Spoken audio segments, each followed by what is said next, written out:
Welcome to Dog Moms Do Business, The podcast where two lifelong friends find sisterhood in business, life, and being crazy millennial dog moms. We're your hosts, Ellen Broen And Jasmine Jonte. and today's episode is all about how to handle your RelationShit. Jasmine for the win on the title. You are a guru at titles. I think we have different like strengths around title things and like summaries. If you've ever taken the time to read our show notes, that is Jasmine Jonte all over it. And AI. And AI help. Yeah. And this title goes to you. This was a good one. Thanks. Do what I can.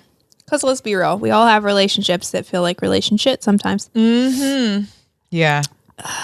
So you're a few weeks out from your wedding. How are you doing?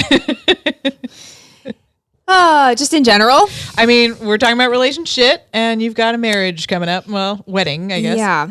Well, I would say overall things are really good. Like, we're really happy and we support one another and yeah. So overall things are good. The wedding itself is like it's a little stressful, but I have done my best to kind of minimize that stress and I look forward to just having a good time at this point. Like if it rains, it rains. If, the cake doesn't show up, the cake doesn't show up. If the DJ is a hot mess, the DJ is a hot mess. Like, yeah.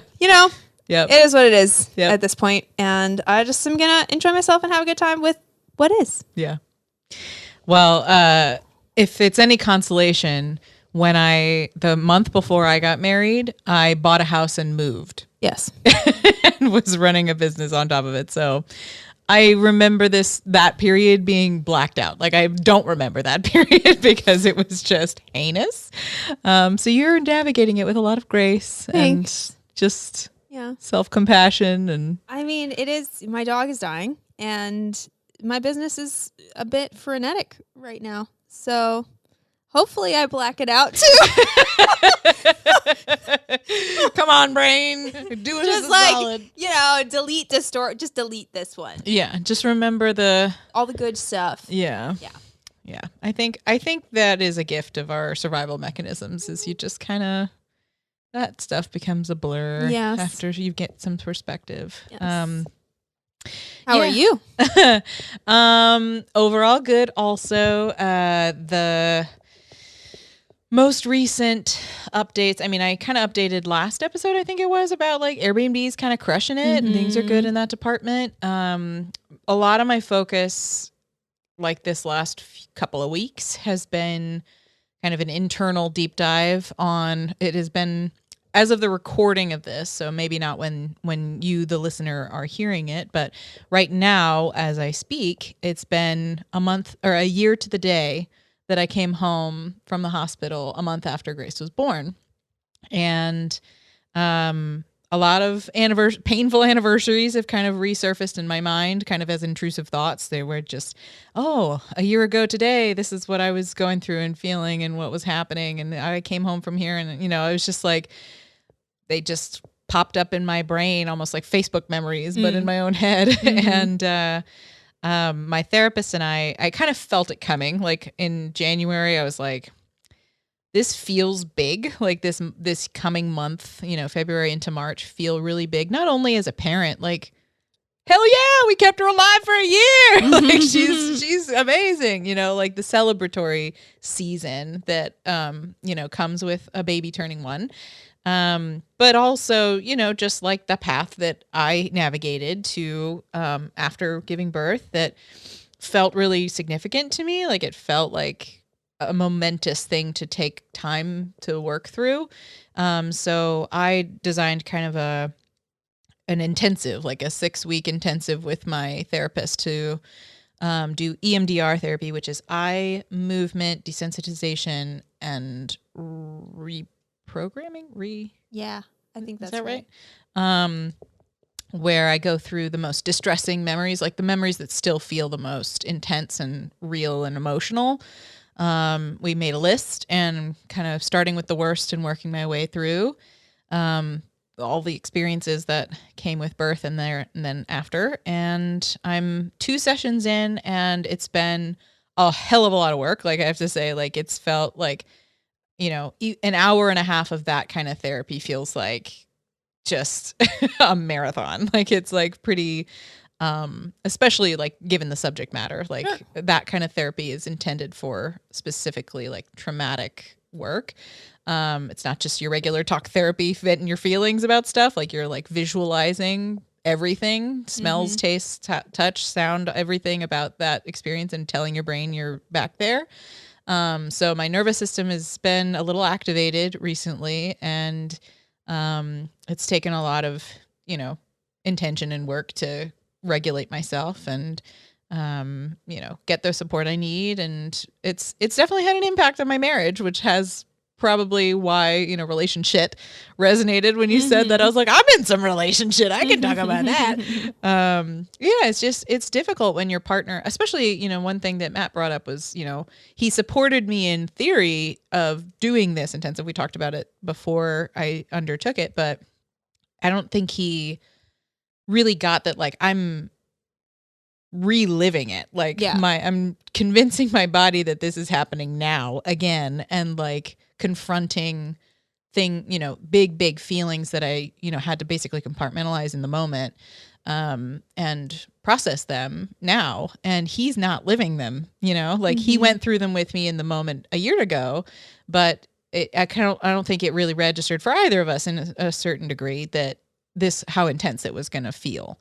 And so we've had some clashes recently that I think have given me some good perspective for this conversation about getting on the same page and how to deal with conflict in a healthy way, how to, when you have a baby or a child, like how to co-parent when you're dysregulated, or when, you're on different pages in your relationship and all that kind of stuff. So it's going to be a good one. Mm-hmm. Yes. So where to begin? I think like the first thing I want to say is like RelationShit is normal. Oh yeah. If you're having it, all that means is you're normal. It means you're in a good relation. Like, it means you're working on it. Exactly. If everything's just like got nothing to report, then you're probably roommates. You know, exactly. Like, Brad one time wrote, and we have this. Oh, you know about this. I don't know if our listener knows about this, but we have these this pad of paper called Shower Thoughts, and it goes in your shower, and it's waterproof, and it comes with like a little waterproof pencil. You can get it on Amazon. We'll include the link. Yep. And so sometimes we use it to remember the thing that we're forgetting to do outside of the shower, and then you're in the shower like, oh shit, I gotta send that email, and then you write it on their email, and then you rip it off and you take it with you and you leave, so you remember that thing. You write it down. But we also just use it to pass notes back and forth. Yes. And I don't remember when this was. It was in our new house, so within the last couple of years, Brad and I got into it big time. I have no idea what it was about, but as we kind of moved through it, he wrote on that Shower Thoughts thing, every time we fight, we get better. Every time we fight, it gets better. Like, fighting makes us better. Something to that extent. And I just remember thinking how true it is. Because, like, makeup sex or whatever, that like there's that's there for a reason. It's because once you come through the other side, it's like, okay, you've moved on, you've overcome something together, and you still choose each other. And so I sometimes will remember that when I am thinking this, like, I'm in the relationship, this sucks, why does nobody else deal with this? You feel alone. It's like, okay, it's like, okay, well, one, first of all, no, you're not alone. And two is it can actually have positive effects on the other side when there's conflict. Yeah, totally. There's always, as I say, like, there's gold to mine, you know, like when you're in the cave and you're getting dirty, like, there's gold here. There's a reason we went spelunking and to find this gold. Like, there's a reason. For sure. And to me, like, I have never been one that's afraid of conflict. Like, I'm just kind of like, truth speaker in relationships, I would say. Like, it's terrifying. As the person who runs the other way, it's terrifying being in relationship with the people who's like, I'm gonna say my truth. Oh my God. But it's good, right? It's like, great. It helps us No, go it's through great. and It's grow. great. But it's like you need one of each, you know? Oh my Like, God, I think if yes. you had two truth sayers together, it would just be like conflict 24/7. Yes. But yeah, I kind of relate to myself as like a truth speaker in my life and in relationships that I'm in, and I tend to navigate like best with. I mean, I have some other friends who are the same way, but even in relationships with those people, I feel like one person tends to take the role of like certain roles over others.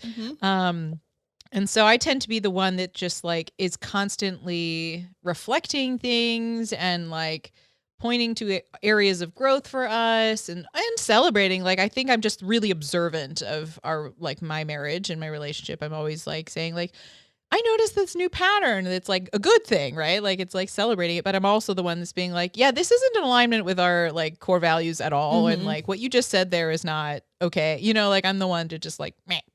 And that recently, you know, I've been going through, as I said, like kind of an emotional storm of my own creation, right? Like I knew going into this intensive that I'm doing, it might be really difficult and it might cause some issues between, you know, just like getting us out of sync, basically, disrupting our flow. But like, I guess my observation has been that in the same thing that you just said, like growth requires getting dirty, and like it means having difficult conversations. It means, and then like adding tools to your tool belt so that every time you have this difficult conversation, it's almost like these difficult conversations don't get easier, but they become less unsafe or something. Like there's something about it for me that like, as somebody who's dealt with, you know, abandonment stuff in the past, I think for me, 10 years ago, if I tried to have a difficult conversation with Matt, and it ended up in a fight, like breaking up would be a very real outcome of a fight. Like in my mind, I'm sitting here thinking like this could be the end, you know, and then I have like really intense fears about that. And then it influences how I argue. Right. Whereas now, you know, partly because of the commitment we've made in marriage and being parents and all that, it's not as much of a go-to like out for my brain. So there is this kind of anchoring that's there in the commitment. I think that's one thing that gives a lot of people that piece of like commitment that like, no matter what, like through the end of this argument, this week, this month, this terrible year, whatever the like whatever the phase is that's been challenging, like we still choose each other and we're still here. And that anchoring, I think, helps the conversation go a better way for us. But yeah, the tools also matter. That's so true too. Cause I think about like before we were engaged, or really even up to like right through the beginning of our engagement, there was this level of like, you just never knew if that next fight was going to be the thing where you're like, this is just more trouble than it's worth. Right.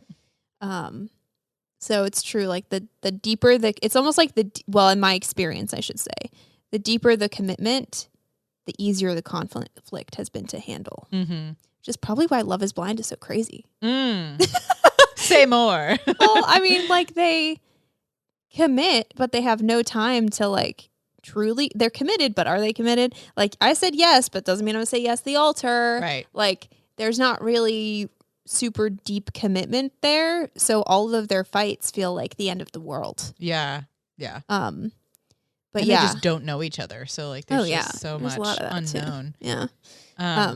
But the other thing I think about when it comes to the commitment helps for sure. I also think that the length of time that you have with someone helps you pinpoint what the conflict is actually about. Like, is this conflict really an us conflict, or is it like you're having an issue in some other area of your life and you're just pushing it onto our relationship because I'm in the living room? Yeah. Right? Yeah. Like, is that a thing, or is it that you have emotions about something else?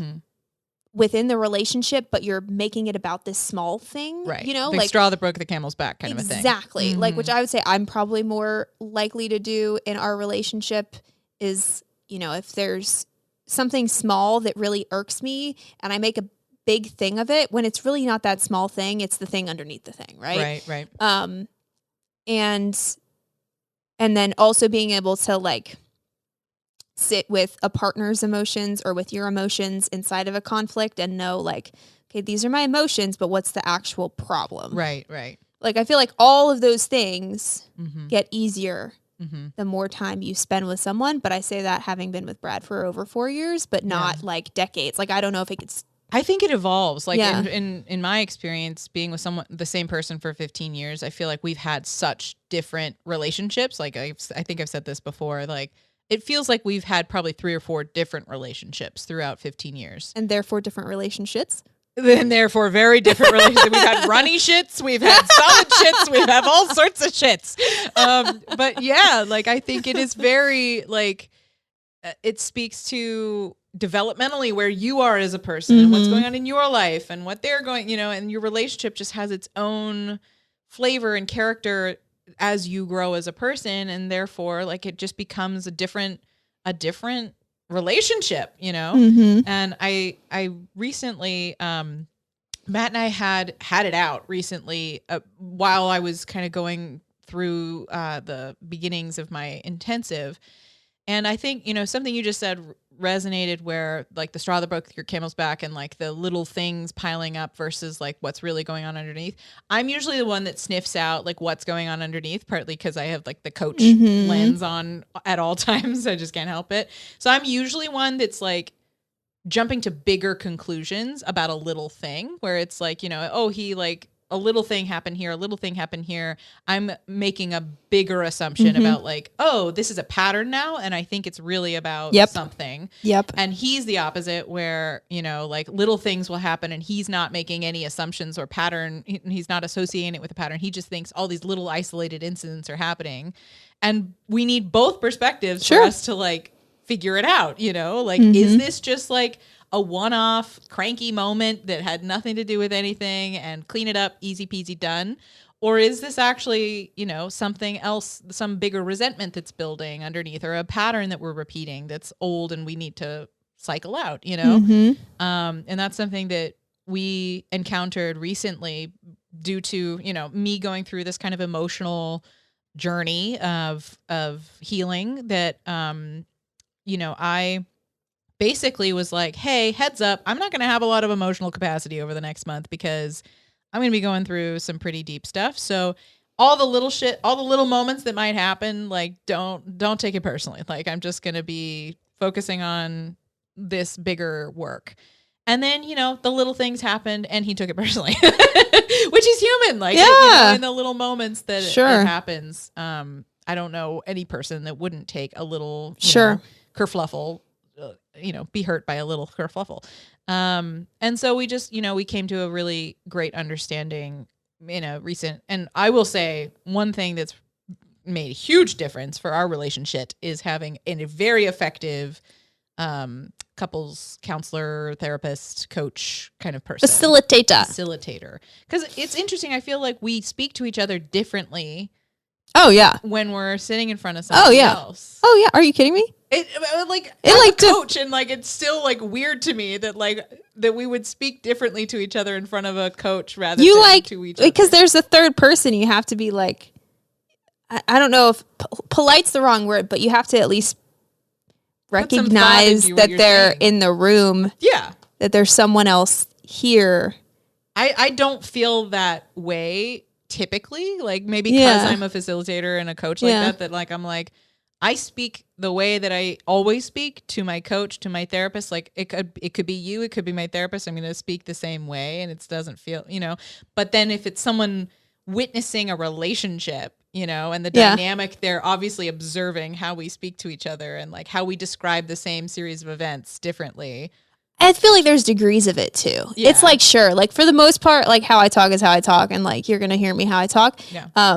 But those really emotionally charged things just tend not to, in my experience, tend not to be as emotionally charged. That's true. When there's a third person there. Yeah. Because I don't feel like I have to get him to hear me. I feel like she just has to understand me so she can fucking translate. Yes. Because what is this homie not getting? Yes. You know? Yes. So it just like takes some of the pressure off, I think, it does for feel me. like translation. And that's one thing I have nothing but stellar like testimonials. Jasmine was commenting on this when I was telling her about my therapist, or talking about my therapist earlier, or my couples therapist, that she has this ability to speak to both of us who are at different levels, different places of our lives, different, levels of awareness, different, we're different humans and different stuff. And she can help me walk away with a ton of value and him walk away with a ton of value, even though I've had a decade of therapy and he's had none.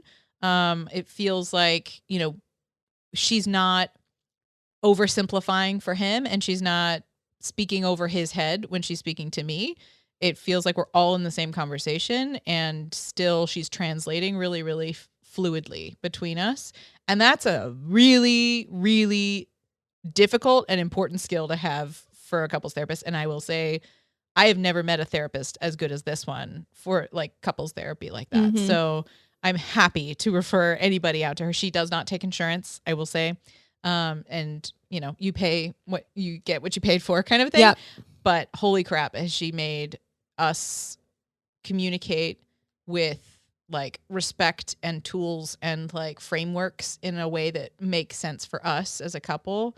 And that's helped a ton with RelationShit. Yes. Yeah. The frameworks and the tools and the learning. I mean, I think I've spoken on the podcast about the couples workshop before, but highly recommend. It's Aaron and Jocelyn Freeman, the couples workshop. It's thecouplesworkshop.com. That was a really good day. It was just like a 1-day workshop where similar. It's like you get these kind of tools to talk about your experiences and be heard, which is like, I think another common conflict for men and women is like men just want to know what the problem is and they want to solve the problem. And we as women, sometimes the whole problem is that you don't understand the problem. Like if you just listen to me, that would solve the problem. Right. But like that for guys, it just doesn't seem to like translate a lot of the time. Yeah. That was a very big part of our conversation of just like what listening means. Yes. Because we've done on the call, we've done an exercise where she calls it like the reflection exercise where we take 2 minutes and he faces me on a couch. Like we're sitting next to each other. We're touching hands or something, touching. There's a lot of like, our video listeners know that we are now holding hands. But so like there's a posture that we get into and like we reflect literally. But also, I'll share something that's on my mind, on my heart or whatever. And then he'll reflect like what he heard and what he, not only kind of almost like mirroring, like just repeating back to a certain degree what he heard, but also like, in a coachy way, like it's just like offering a reflection, like what he hears underneath what I'm saying. And we've done that a couple of times in the therapy session. And then she'll basically be like, keep doing that outside of the session. Like, I know it's kind of weird, like not having me here for it, but keep doing this exercise because I, after those moments, I was like, I feel like you just heard more from my mouth than the last like 10 months of our communication. Like I feel so heard, so seen. Holy crap. Like if we did that every day, I'd never have a complaint about our marriage the rest of my life. Like literally, like that's how important it is for me to feel like heard. Like that's what the gap for me is, to like really be heard. And then it's just like the discipline of like building that practice in has been the challenge, where it's like, when we're just sitting on the couch at the end of the day and we're thinking about watching the next Love is Blind episode. And I'm like, okay, well, do you want to like do a reflection exercise or something? And then like we kind of half-ass it and we're like, I'm like, oh, this is what I'm thinking about. And he'll be like, yeah, I heard you thinking about. And it's just not as much like intention and like really fully being there. Yeah, the disciplined thing. Yeah. I think Well, you should just marry Brad because No, thanks. We got our right partners. that guy. He can listen, I bet. No, that Or guy he's- can discipline. So can Matt. That's the weirdest thing. Like, I feel like he has this muscle. It's just like, this is so out of his depths or like practice. Like, he just doesn't practice this kinds of thing. Yeah, I think I was considering this earlier when you were speaking too. It's like the prioritization of the relationship. Yes. Like if the relationship was the number one priority, he'd be fucking doing that reflection exercise. Yeah. Not like, I mean, above his health, above his kid, Yeah. above everything, above his business, Jesus. Mm-hmm. Mm-hmm. Like, Yeah. you would be fucking reflecting, Yeah. you know? And yeah, you probably would too. Mm-hmm. And I think about that a lot because I think there are seasons where the relationship is number one, but I don't know if that's literally 365. Oh, yeah, I know. Probably not. It's probably not. I don't Yeah. think it can be, but I think a lot of times, at least for Brad and I, we've gotten through some of the relationship. If we can just verbalize that and say, listen, I love you and I would love to spend time with you. But like XYZ critical thing is happening in this other area of my life. Mm-hmm. And I cannot put this relationship first this week. Mm-hmm. Like it just kind of is like, it lets them kind of know that you're not loved. It's just literally something else is going on. That's just more urgent or important today. Mm-hmm. But I also think it's very easy to only put the relationship number one when there's an issue. Mm-hmm. Like it's only ever at least in my experience, it's only ever like in response to an issue versus just like, wow, like you're doing an intensive for your mental health. Fucking right on. Mm-hmm. Like what if there was an intensive for Our the relationships. relationship Yeah. for the next 6 weeks? Right. And this is, it's going to be put above all the other stuff. Yeah.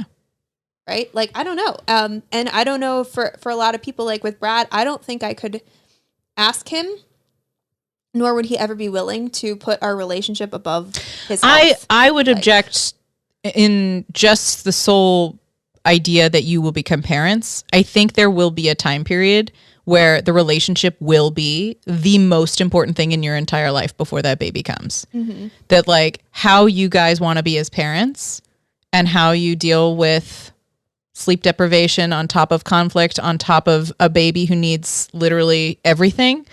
Like there is nothing more important than how you guys show up for each other. And that's the first time I'd say that we really like prioritize our relationship and put like, it wasn't because of a conflict. It wasn't because of we're just like putting out a fire. It was like, this thing required. is coming. Yeah, like this is a Baby priority. is coming down the chute. Yeah. So I would say, Yeah. I could see that happening Yeah. for you both as well. And I just meant like above his health. I don't know if that will ever be the case for either of our men. Yeah, it's just like if I asked him to like not go to the gym because I needed him for something, he would probably be like, okay, can I go in 2 hours? Yeah. Like he's it's not like he's inflexible, but and I don't even know if I'd want to, unless it like actually was urgent. But I think that because that's such a priority for both of them, and they spend so much time and energy working out, eating supplements, researching, like all of this stuff. Yeah. There's only so much room in that top, and when you have that, and then you have business. Mm-hmm. It is very easy. I will share in my coach training program. This is a really interesting tool. They talked about healthy priorities and the order of them. Mm-hmm. And they did say that number one is self.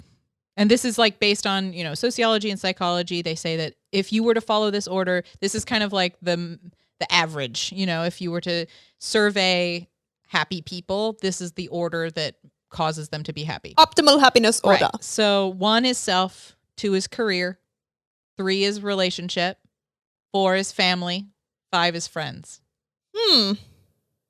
And that tool comes into play a lot in my coaching and just like my own awareness of myself and my clients, because I don't know many people other than our 2 men who put themselves first. Like, honestly, maybe not women. Women do not. Women do not. Put themselves we do first. not. Some, I guess men are more, I don't know. I'm not going to make a gendered statement, but our men put themselves first, I would say, put their careers second, put our relationship third. So maybe they've got it figured out. And there have been times, you know, that gym example you just said of like, he wants to go to the gym. He had a plan for his day. And then the plan, I have needs and like, I have a request that messes up the plan. That actually was one of the very first fights we ever had as a couple. Was like, my grandmother had died and I was devastated, and Matt had plans for that moment. You know, like I was like, I just got news my grandmother died, and he's like, I'm going to lunch with friends right now. And I'm like, and like, my grandmother just died. And he's like, but I gotta go. And I was like, no, you don't gotta go. And so like that friction, I guess, of just like understanding flexibility for the person you care about, and still like not bending over every moment of every day to accommodate to their needs by any means, but and still like placing themselves first. I do believe in self-care, and I do believe in prioritizing yourself. But I also, you know, sometimes your partner needs you urgently in that moment, and it messes up the plan, and that's what you got to do. Same with kids, you know, like in the order of operations of those healthy priorities with family, i.e. your kids, coming forth. Sometimes that's not true. Like sometimes in a moment, family does come first, or your spouse does come first, or career does come first. And you have to be aware and truthful to yourself that like that's allowed to happen, and it will shift back into the seasons. Yeah, exactly. Yeah. But yeah, being aware and just saying like, hey, like relationship is just kind of coming underneath me and my, you know, business this week. If you say that out loud, I say something more like I wouldn't necessarily say it that way. I'd probably be like, I don't have capacity this week for like X, Y, and Z. Like I kind of said that up front with my intensive. And I think that was the thing that like maybe triggered it of just being like, I don't have capacity for anything. I ain't got time for you, boo. Yeah. And I think that was like almost a little triggering for him to just like, and plus just to witness my emotional like ups and downs. That's a lot. I think that was what was like eating at him. But sometimes that can like then be taken personally by our spouses, and then we have to kind of clean that mess back up of be like, I still love you. This is not saying you are not my priority. It's just this week my priority lies mostly with this thing, and I need your support with that. In my head, this is what I'm seeing in my head. I'm seeing like a triangle with levels to the triangle, right inside of the same triangle. And it's like the levels are increasing and decreasing in size as you go through life. And at the top is, or I guess at the bottom would be self, because that's first. And what I think is interesting is like, you could still say those priorities are in that order, but your career or business section could be just so much bigger than relationship. Like you could still be saying, yeah, my business is second, but it's outsized the other three things in your, like, I think like with business, and I'm not saying our men specifically, but I'm saying like business owners in general, myself included, like it is just so easy to let that thing feel more important than anything else. And what's crazy is when other people say to me, sorry, I can't meet with you for 3 weeks because it's my kid's birthday and we're going away and then we're doing this. And I'm always like, fucking right on. Yeah. Hell yeah. Go for it. But for some reason, I feel guilty if I say, sorry, I can't meet for this 90 minutes because my dog's fucking dying and I'm taking her to the park every day. Yeah. Yeah. Like, that's crazy. Yeah. You know? So, and I would say is that family? Is that self? I don't freaking know, but it's priority. Yeah. So anyway, and also, that's all I'm saying. I will say the healthy priorities thing, like I don't regularly use that as a tool because sometimes I just don't agree.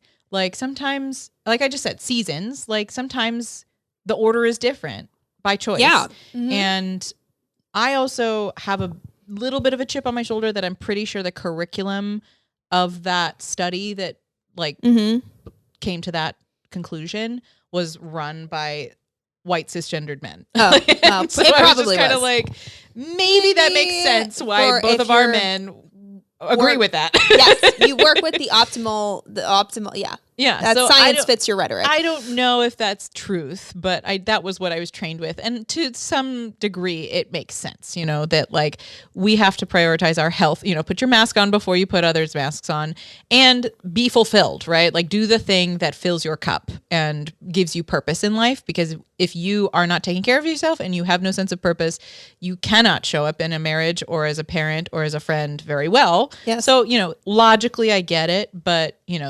there's the woman in me is kind of like, there's something else there. Yeah. I think it's all, but either way, like you, me, listener, we all get to make our own decision as to what those priorities are and what order they go. And then I think it just does come back to the discipline of making a choice every day to live by those priorities.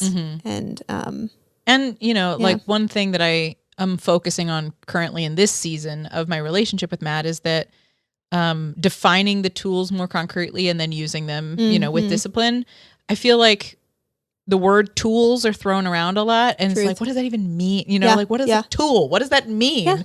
Yeah. And so like Matt and I sat down and defined like, what does using a tool look like? What kind of tools work for us? Is it doing a box breathing exercise where if we're both a bit agitated or activated from the day, do we sit here and like hug and do, a 4-count square box breath together 3 times? Or do we just like hug and be silent and stand in the sunshine? Or do we go for a walk and stand shoulder to shoulder? Like we together have to build these tool sets that like get us back in sync so that before we enter a difficult conversation, our physical bodies are regulated so that we're not entering a conversation already activated and already ready to jump down each other's throats, even if we have the best of intentions, right? Because I think the 2 biggest lessons I'm learning right now is like co-regulation for children. Like we're new parents, like our nervous systems are her nervous system. And if one or both of us are activated, then it will be registered by her. Do you have any books on that? I feel like that would be a good resource to That include. is a good question. Off the top of my head, Conscious Parent talks about this. The Conscious Parent talks about it. I'll link that below. And no, I mean, the other books that the parenting books and the relationship books that I've read, I don't think mention this. I think it's only come through, therapy work. Yeah. But I will throw Conscious Parent in the mix because it does talk about the, co-regulation, which basically just means, your nervous system, if it's activated, it will activate your babies. And when your babies nervous system is activated, they have no idea how to regulate themselves. A baby. You teach them how to regulate their emotions, and if you yourself are not very, regulated, it's difficult to help them come down. And so, what's fascinating about that too, though, not to interrupt you, but to interrupt you, is that the idea of co-regulation can happen between couples who don't have babies. Oh, totally. And in my experience with all of the like personal development work I've done, it's never described as that. It's like you need to clean up your side of the street. That's true. And like you need to come to this regulated on your own and then together because you're regulated and he's regulated, which now that I'm thinking through it, our best conversations are when that's happened. Yes.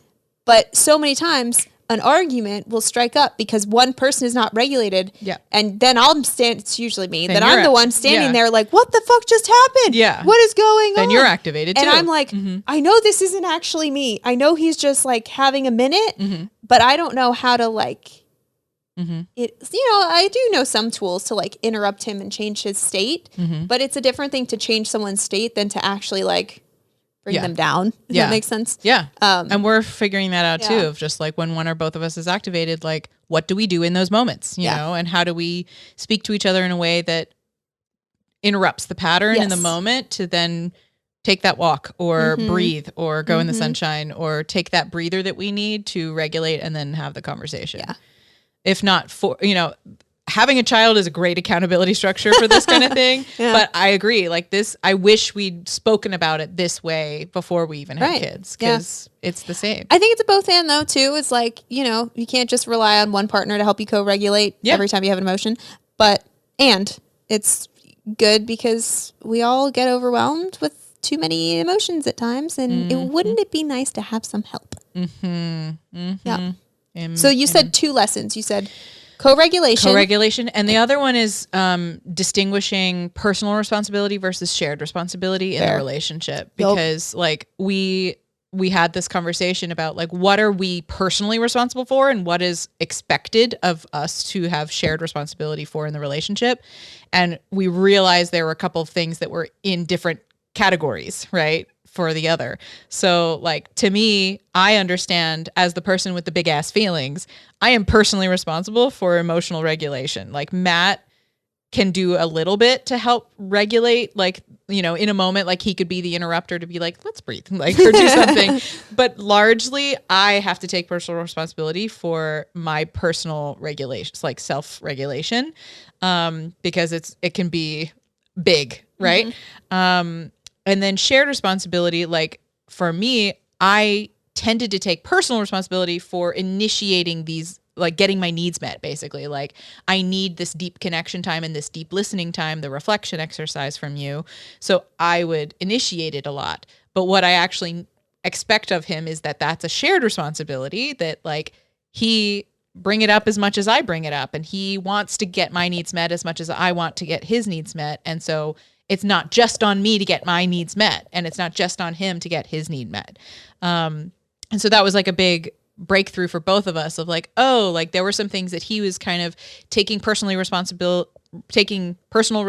for that he actually would like shared responsibility in creating. And some of that's fun. Like, you know, like both of us taking shared responsibility for creating a really fun and loving home.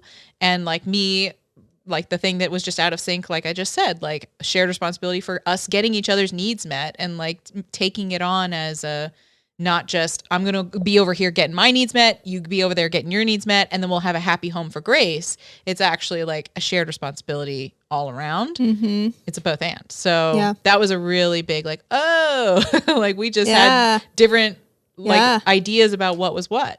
Even though we were doing the same things, but it's like it's a good framework to break down expectations. Totally. And that was the kind of segue of like talking about what we expect of each other and then breaking it down. Yeah. I want a menu. Can you provide a menu for me? We literally circle. That's what Matt said. He's like, I don't know what we're talking about. We need a list. He's such a manifesting generator. I'm sorry. I know that his profile says projector, but he's not. Because that is a manifesting generator, like to a T. Is give me a menu, give me options, give me choices. Maybe his birth certificate's wrong. Like, I mean, I don't crazier know. things. You know what? We should use a pendulum. We can use a pendulum. You know what a pendulum is? Yeah. We can use a pendulum to figure out his actual before, birth time. Yeah, we can do it. Cool. Okay, sidebar. You can use a pendulum to figure out your birth time, everybody. Yes. So hopefully something in here clicked or really felt resonant for you. If you're going through some relationship right now, just know you're not alone. Know that there's a lot of support and connection and friendship available to you to get through hard seasons. And hopefully you've got some anchoring in your life with good support, but also, you know, the commitment side of things definitely is a piece of it. But if not, then you got a friend in us. So reach out and hopefully you got something for yourself out of this. And we'll see you next week. Thanks for listening.